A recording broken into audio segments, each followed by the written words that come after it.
నమస్తే, welcome back to Pramodini kitchen channel. ఇవాళ నేను తయారు చేయబోయే రెసిపీ దోసకాయతో ఆవకాయ అండి. ఈ దోసకాయలు అనేవి అండి ఎలా ఉండాలి, ఇవి మా ఆంటీ పంపించారు నాకు. వీటికి కావలసిన పదార్థాలు ఇదిగోండి: ఉప్పు, పసుపు, కారం, ఆవాలు. ఈ ఆవాలను కొంచెం లైట్గా వేయించుతాను. ఇప్పుడు ఈ దోసకాయల్ని కట్ చేసుకోవాలి. ఈ సైజులో కోసుకున్నాను. దానిలో ఉన్న సీడ్స్ అన్నీ కూడా తీసాను. ఆ సైజులో కోసుకున్నాను.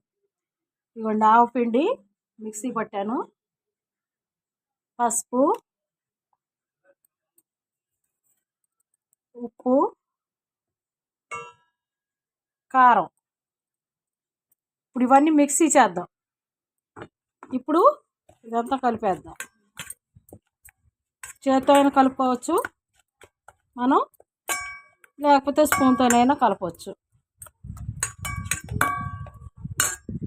ఇదిగోండి, దీనిలో ఈ దోసకాయ ముక్కలు వేసుకుందాం.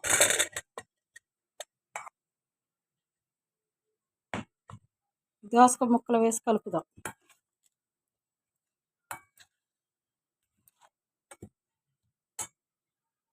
ఆయిల్ నేను కొంచెమే వేస్తున్నాను ప్రజెంటు.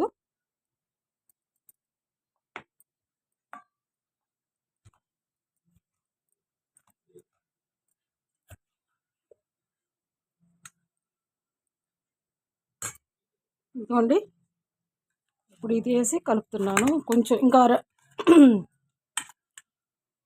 ఒక గ్లాసు ఆయిల్ వేసుకున్నాను, కలుపుతున్నాను. ఇప్పుడు మూత పెట్టుకుందామండి. Okay, ready. నా వీడియో కానీ నచ్చినట్టు so please do like, share and comment, and don't forget to subscribe, click the bell icon. Thank you.